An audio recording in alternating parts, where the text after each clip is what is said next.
இன்னைக்கு எபிசோடுக்கான ஃபர்ஸ்ட் ப்ரோமோல கதை சொல்ற டாஸ்க்ல யாரோட கதை ரொம்ப ரொம்ப மொக்கையா இருந்தது அப்படின்றத பாத்தீங்கன்னா சொல்றாரு பிக் பாஸ். என்ன பொறுத்த வரைக்கும் அதுக்கு ஒரு பதில் சொல்லணும்னு தோணுது. இங்க எவனோட கதையுமே ஒழுங்கா இல்ல பிக் பாஸ். எல்லாரும் கதையை கேட்கும்போது தூக்கம் தான் வந்தது அப்படின்ற மாதிரி சொல்ல தோணுது. நான் வந்து இதுல நிறைய பேர் கதையை வந்து கேட்கவே இல்லைங்க. ஆக்சுவலா சில பேர் கதை தான் பாதி தான் கேட்டேன், முக்காவாசி தான் கேட்கல. ஏன்னு பாத்தீங்கன்னா இன்னைக்கு இது வந்து ஒரு ஷோலயே பாத்தீங்கன்னா முக்காவாசி கதைகள் வந்து போடவே இல்லை. ஏன்னா அவங்களுக்கே அது இன்ட்ரெஸ்டிங்கா இல்லைன்னு தெரியுது. ஒரு ஸ்டோரி இன்ட்ரெஸ்டிங்கா இருந்தா நீங்களே அது ஒரு ஷோல போட்டிருப்பீங்க.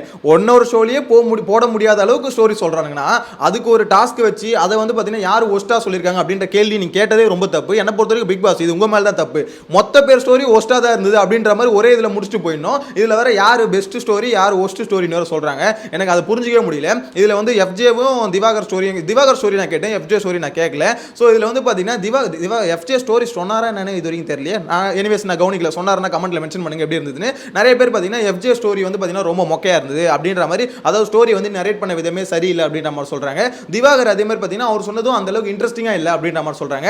அதாவது தர்பூசணியே கலைத்தாயே தர்பூசணி வடிவத்தில் வந்தது அப்படின்ற மாதிரி கவுண்டர்லாம் போட்டாப்ல. ஏன்டா அந்த கவுண்டருக்காவது அவர் வந்து பாத்தீங்கன்னா இந்த மாதிரி சொல்றது கொஞ்சம் அநியாயமா இல்லை அப்படின்ற மாதிரி சொல்ல தோணுது. ஆனா விஷயம் என்ன தெரியுமா, இதுல இவங்க ஸ்டோரி நல்லா இருந்தது அவங்க ஸ்டோரி நல்லா இல்லை அப்படின்ற மாதிரி நம்மள பிரிச்சே பார்க்க முடியல. ஏன்னா அங்க ஒட்டுமொத்த பேரும் அந்த ஸ்டோரியை நரேட் பண்ண விதம் இருக்குல்ல, அது இன்ட்ரெஸ்டிங்காவே இல்லைங்க. லாஸ்ட் சீசன்லாம் பாத்தீங்கன்னா சில பேர் முத்துக்குமரன் ஆகட்டும் மஞ்சரி ஆகட்டும் அவங்களோட பேச்சு திறமை என்னன்னு தெரியல, அந்த ஸ்டோரியை நரேட் பண்ண விதம் பாத்தீங்கன்னா ரொம்ப எங்கேஜிங்கா. தீபக் ஸோ அவரோட ஸ்டோரியும் ஓரளவுக்கு இருந்தது, ஆனால் பாதியில் ஸ்டாப் பண்ணிட்டானுங்க. அதையே ஸ்டாப் பண்ணானுங்க. ஸோ அந்த அளவுக்கு பார்த்தீங்கன்னா லாஸ்ட் சீசன்ல ஓரளவுக்கு ஸ்டோரி சொல்றதுல அந்த ஸ்டோரி எவ்வளோ ஷார்ட்டாக சொல்ல முடியுமோ ஷார்ட்டாக சொல்லி அதே சமயத்தில் அவங்களுக்கு இருக்க பெயினையும் சொன்னாங்க.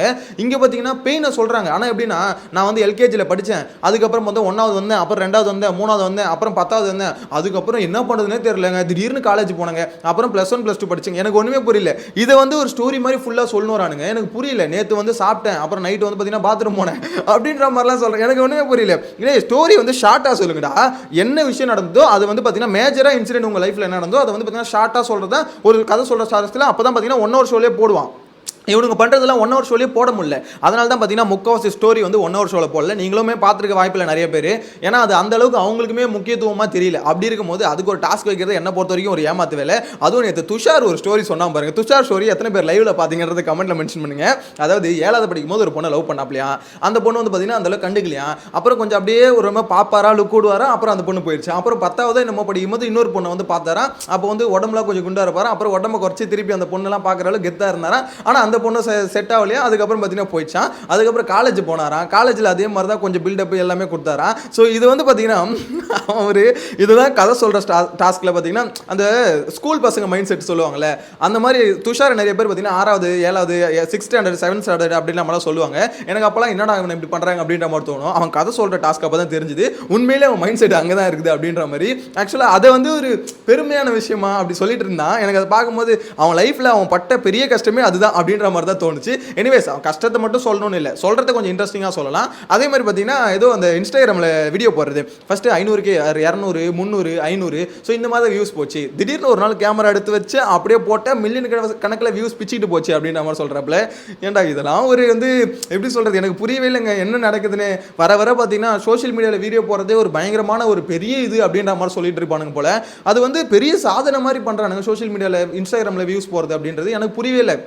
இன்ஸ்டாகிராம் சோஷியல் மீடியாவில் ரீச் ஆகுறதுன்றது இப்போ பார்த்தீங்கன்னா 10ல் 9 பேர் அதை தான் பண்ணுறாங்க. எல்லாருமே யூடியூப் ஆகட்டும் இன்ஸ்டாகிராமில் வீடியோ போடுறது எல்லாருமே பார்த்தீங்கன்னா பேரலாக ஒரு கிரியேட்டராக இருக்கணும் அப்படின்னு சொல்லிட்டு பண்ணிட்டு தான் இருக்காங்க. ஆனால் அதை ஒரு சாதனை நிறைய பேர் சொல்லிட்டு இருக்காங்க. எனிவேஸ் அவர் லைஃப்பில் அது இன்ட்ரெஸ்டிங்கான விஷயம்னு வச்சுக்கோங்களேன். ஆனால் அது கேட்கும் போது எனக்கு எப்படி இருந்ததுன்னா அந்த அளவுக்கு ஸ்டோரி வந்து இன்ட்ரெஸ்டிங்காக எவனுமே சொல்லியோ அப்படின்ற மாதிரி தான் இருந்தது. கனி ஸ்டோரி சொன்னாங்க, அதில் வந்து அழுதாங்க, அவங்க வந்து அவங்க லைஃப்பில் பட்ட கஷ்டங்கள் எல்லாமே சொன்னாங்க. என்னை பொறுத்த வரைக்கும் எல்லார் லைஃப்லையும் கஷ்டங்கள் இருக்குது. ஆனால் அந்த கஷ்டத்தை எப்படி நீங்கள் ஒரு ஸ்டோரியாக நரேட் பண்ணுறீங்களோ அதை பொறுத்து தான் அது இன்ட்ரெஸ்டிங்கான ஸ்டோரியா மாறும். அதே மாதிரி பாத்தீங்கன்னா இங்க ஒஸ்ட் சொல்லிட்டாங்க, பெஸ்ட் யார் சூஸ் பண்ண போறாங்கன்னு எனக்கு ஆச்சரியமா இருக்கு. ஒஸ்ட் வந்து திவாகர் எஃப்ஜே. அவ பெஸ்ட் யாரு? பெஸ்ட் வந்து அப்படியே ஸ்டோரியை பயங்கரமா இங்க வந்து கசக்கி புழிஞ்சு மைண்டை அப்படியே வந்து ஸ்டோரியை நரேட் பண்ணா அது அப்படியே ஒரு ஷார்ட் ஃபிலிமா படமா எடுக்கலாம்ப்பா. அந்த அளவுக்கு ஸ்டோரி யார்ப்பா சொன்னது அப்படின்னு கேட்டீங்கன்னா எனக்கு தெரியலங்க. நான் பெஸ்ட்னு யாரும் சூஸ் பண்ணல. அதனால தான் பிக் பாஸே ஒரு ஒஸ்ட் மட்டும் சொல்ல சொல்லிட்டாரு என்னன்னு தெரியல. கண்டிப்பா பெஸ்ட் சூஸ் பண்ணுவாங்க. மேபி அடுத்த ப்ரோமோ அதான் நினைக்கிறேன். பிக் பாஸ் நீ கண்டென்ட் இல்லையா என்ன இதெல்லாம் ஒரு ப்ரோமோ விடுறீங்க அப்படின்ற மாதிரி தான் இருக்கு. அது மாதிரி வைல்ட் கார்டு என்ட்ரி கேட்டிருந்தீங்களே அதுக்கான அப்டேட் வந்து வந்து பார்த்தீங்கன்னா இன்னைக்கு உள்ள போவாங்க, நாளைக்கு ஷோவில் வரும் அப்படின்ற மாதிரி சொல்கிறாங்க. வெயிட் பண்ணி பார்க்கலாம். மேபி இன்னைக்கு உள்ள போவாங்க, அதாவது இன்னைக்கு ஷோவில் காமிக்க மாட்டாங்க. நான் சொல்றது இன்னைக்கு உள்ள போவாங்கன்னா இன்னைக்கு உள்ள போயிட்டு நாளைக்கான ஷோவில் நம்ம அதை பார்க்க வாய்ப்பு இருக்குது அப்படின்ற மாதிரி சொல்கிறாங்க. ஸோ வெயிட் பண்ணி பார்க்கலாம். என்னை பொறுத்த வரைக்கும் வைல்ட் கார்டு என்ட்ரியில் ஒரு பெரிய அப்டேட் ஒன்று வந்திருக்கு. என்னன்னா இந்த வாட்டி நம்ம என்ன நினச்சோம், 4 பேர் அப்படின்னு நம்ம நினச்சிட்டு இருந்தோம்ல. இல்லைங்க, ஆக்சுவலாக 2 லாரி வருது அப்படின்றாங்க. ஒரு லாரி இப்போ வந்து பார்த்தீங்கன்னா கூட்டிட்டு போயிடும், அடுத்த லாரி வந்து அடுத்த வாரம் வந்து கூட்டிட்டு போகுதுன்றானுங்க. ஸோ அப்படி இருக்கும் போது அப்போ எனக்கு தெரிஞ்சு பார்த்தீங்கன்னா 9, 8, 7 பேர்கிட்ட அதிகமாக அதிகபட்சம் கிட்டத்தட்ட ஒரு 10 பேர்கிட்ட வரதுக்கு வாய்ப்பு இருக்குது அப்படின்ற மாதிரி சொல்கிறாங்க. அவ்வளோ பேரை தூக்கி உள்ள விட்டா இந்த சீசன் என்ன ஆகுது அப்படின்ற டவுட் இருக்கும்ல. ஸோ எவிக்ஷனும் அதுக்கேற்ற மாதிரி வைக்க போகிறாங்க அப்படின்ற மாதிரி தான் நினைக்கிறேன். Mid week eviction, double eviction, triple eviction அந்த மாதிரி வச்சு மொத்தமாக, அதாவது நம்ம சொன்னோம்ல அதெல்லாம் பிக் பாஸ் டீம் கேட்டுச்சானு தெரியல. அதாவது இதுக்கப்புறம் இவனுங்களை வச்சு வேலைக்கு ஆகாது, மொத்தமாக இங்கேருந்து லாரியில் வந்து பார்த்தீங்கன்னா புல்டோசர் எடுத்துகிட்டு வந்து அல்ற மாதிரி அள்ளி அப்படி மொத்தமாக தூக்கி போட்டணும் அப்படின்னு நம்ம முடிவு பண்ணிட்டாங்களேன்னு தெரியல.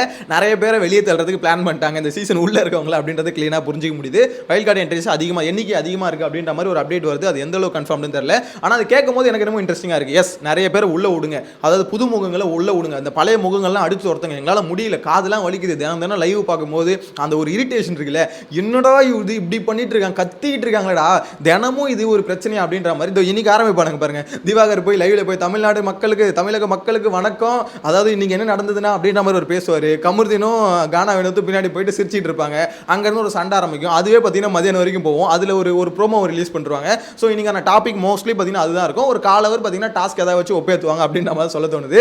என்ன பொறுத்த வரைக்கும் ஒரு மாதிரி பிக் பாஸ் டீம் ஏதோ ட்ரை பண்ணுறாங்க. ஆனால் அவங்க கொடுக்குற கண்டென்ட்டோட இவனுங்க சும்மா அடிச்சுக்கிறானுங்க தெரியுமா. இந்த மாதிரி மார்க் பண்ணுறது, ஆக்சுவலாக நெக்கலாக பேசுறது, வார்த்தையை விடுறது, இதில் தான் பார்த்தீங்கன்னா பெரிய கண்டென்ட் கிரியேட் ஆகுது. ஆனால் ஒரு மாதிரி போரிங்காக இருக்குது. என்ன பொறுத்த வரைக்கும் பர்சனலாக சொல்லலாம், சேம் அதே மாதிரி டாஸ்க்கை பார்த்து நம்மளுக்குமே என்னடா இது ஒரே மாதிரி சண்டையை பார்க்குற மாதிரி இருக்குன்னு சொல்லிட்டு கொஞ்சம் போரிங்காக தான் இருக்குது. ஆனால் இன்ட்ரெஸ்டிங்காக இருந்தது என்ன தெரியுமா, நேற்று வியானா பண்ண சம்பவம் தான்.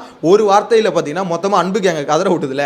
ஸோ அதுக்கப்புறம் வந்து பார்த்தீங்கன்னா நான் இது வரைக்கும் விஜய் பார்வதி புலம்பி பார்த்துருக்கேன். அதாவது விஜய் பார்வதி வந்து பார்த்தீங்கன்னா ஏதாவது ஒன்று பண்ணிட்டு சும்மா புலம்பிக்கிட்டே இருப்பாங்க. அவங்க கேரக்டர் அதான் வச்சுக்கோங்களேன், தனியாக உட்காந்து புலம்புவாங்க, இல்லை திவாகர் கூட உட்காந்து புலம்புவாங்க, அப்படி புலம்புவாங்க.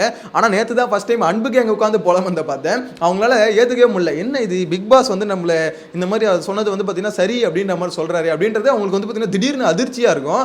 ஏன்டா திருந்துங்கடா அப்படின்ற மாதிரி சொல்ல தோணுது. அவங்களுக்கு வந்து அதிர்ச்சியாக தான் இருக்குது. பிக் பாஸ் வந்து வியானாக்கு சப்போர்ட் பண்ணி வெரி வெரி வெல்டன் அப்படின்ற மாதிரி சொன்னார்ல. ஸோ அதெல்லாம் சொல்லும் போது அவங்களுக்கு வந்து அப்போ நம்ம வந்து தப்பாக ப்ராஜெக்ட் ஆகிறோமா அப்படின்ற ஒரு தாட் வருது. சபரிக்கு எல்லாருக்கும் ஒரு தாட் இருக்குது, ஓகேங்களா. ஆனால் அவங்களால அதை மாற்ற முடியுமான்னு கேட்டால் அவ்வளோ சீக்கிரம் மாற்ற முடியாது. ஏன்னா அவங்க வந்து பார்த்தீங்கன்னா ஒரு எப்படி சொல்கிறது, ஒரு டாஸ்க்குக்காக கூட்டம் சேர்ந்த ஒரு சாதாரண கேங் இல்லை, அது அன்பால் சேர்ந்த கேங். ஒரு குடும்பம், அண்ணன் தங்கச்சி கொண்டுனா அண்ணன் வருவேண்டா அப்படின்னு எனக்கு சபரி வாய்ஸ் எடுக்க பேசும்போது சிரிப்பு தாங்க வருது. ஏன்னா அது மாதிரி விட்டு கேப் விட்டு இந்த சினிமாவில் மட்டும்தான் அந்த டைலாக் வந்து அப்படி வரும். அதாவது ஒரு மாதிரி நேச்சுரலாக இருக்காது. ஒரு மாதிரி டைலாக் வந்து கேப் விட்டு பேசுவாங்க. நான் வருவேன் பார்த்துக்கோ அப்படின்ற மாதிரி. எனக்கு சபரி பேசுறது அப்படி தாங்க ஃபீல் ஆகுது. ஒரு மாதிரி ஃப்ளோவாகவே வர மாட்டுது. ஒரு மாதிரி கேப் விட்டு பேசுறாரு. கொஞ்சம் பார்க்கறதுக்கு ஃபன்னாக தான் இருக்குன்னு வச்சுக்கோங்களேன். சபரி சண்டை போட்டால் மட்டும் நான் சீரியஸாகவே பார்க்க மாட்டேன். ஜாலியாக உட்காந்து சும்மா சிரிச்சுக்கிட்டே ரசிச்சுக்கிட்டே தான் பார்ப்பேன். அந்த அளவுக்கு இன்ட்ரெஸ்டிங்காக இருக்குது. என்ன பொறுத்த வரைக்கும் சபரியோட சண்டையை பார்க்கும்போது கொஞ்சம் இன்ட்ரெஸ்டிங்காக தான் இருக்குது. அன்புக்கு அங்கே எல்லாமே பார்த்தீங்கன்னா நேற்று வியானா பண்ண சம்பவத்துலேருந்து பயங்கர ஒரு மாதிரி கன்ஃபியூஷன்ஸ்லையும் ஒரு மாதிரி கதறல்ஸ்லையும் இருக்காங்க அப்படின்ற மாதிரி தான் சொல்லணும். என்ன பொறுத்த வரைக்கும் பயங்கரமான மெரிட்டுங்க. நேற்று வந்து பார்த்தீங்கன்னா வியானாக்கு ஏறிச்சில அந்த அது ஒரு பயங்கரமாக சோஷியல் மீடியா ஃபுல்லாகவே வியானான்ற ஒரு டாக் வந்து போச்சுன்னா அப்போ யோசிச்சு பாருங்கள் எந்த அளவுக்கு மக்கள் வந்து ஃப்ரஸ்ட்ரேஷனில் இருக்காங்க. அன்புக்கு எங்க அடிக்கிறதுக்கு ஆள் இல்லாமல் இவனுங்க ஆடுற ஆட்டம் இருக்குது அப்படின்ற மாதிரி மக்கள் வந்து பார்த்தீங்கன்னா ரொம்ப ஃப்ரஸ்ட்ரேஷனில் இருக்காங்க. ஸோ நேற்று வியானாக்கு புரிஞ்சிருக்கும் நம்ம யார் அடித்தா அங்கே வந்து பார்த்தீங்கன்னா பொறிக்கிழமை அப்படின்னு சொல்ல பார்த்தீங்களா. அந்த மாதிரி அன்புக்கு அங்கே அடித்தா தான் நம்மளுக்கு வந்து பாராட்டு வரும்ன்றது புரிஞ்சிருக்கும். மேபி பார்க்குற நிறைய பேர், அதாவது வீட்டுக்குள்ளே இருக்க சில பேருக்கும் அது புரிஞ்சிருக்கும். ஸோ நம்ம வந்து திவாகர் பார்வதி அடித்தா வேஸ்ட்டு, இந்த பக்கத்தை ஃபோக்கஸை திருப்பி இங்கே அடிக்கிறதா பெஸ்ட் அப்படின்ற மாதிரி நினச்சிருப்பாங்கன்னு நினைக்கிறேன். ஸோ உங்களோட கருத்தை மறக்காம கமெண்ட்ல மென்ஷன் பண்ணுங்க. இந்த ஃபர்ஸ்ட் ப்ரோமோ பார்த்த வரைக்கும் ஸ்டோரி சொல்றதுல இவங்க 2 பேர் திவாகர் எஃப்ஜே ஸ்டோரி வேஸ்ட்ன்றாங்களே. ஸோ உங்களை பொறுத்த வரைக்கும் எந்தெந்த ஸ்டோரி வேஸ்ட் இல்லை எல்லாமே வேஸ்ட்டா உங்களோட கருத்தை கமெண்ட்ல மென்ஷன் பண்ணுங்க. நெக்ஸ்ட் வீடியோல மீட் பண்ணலாம். Bye by.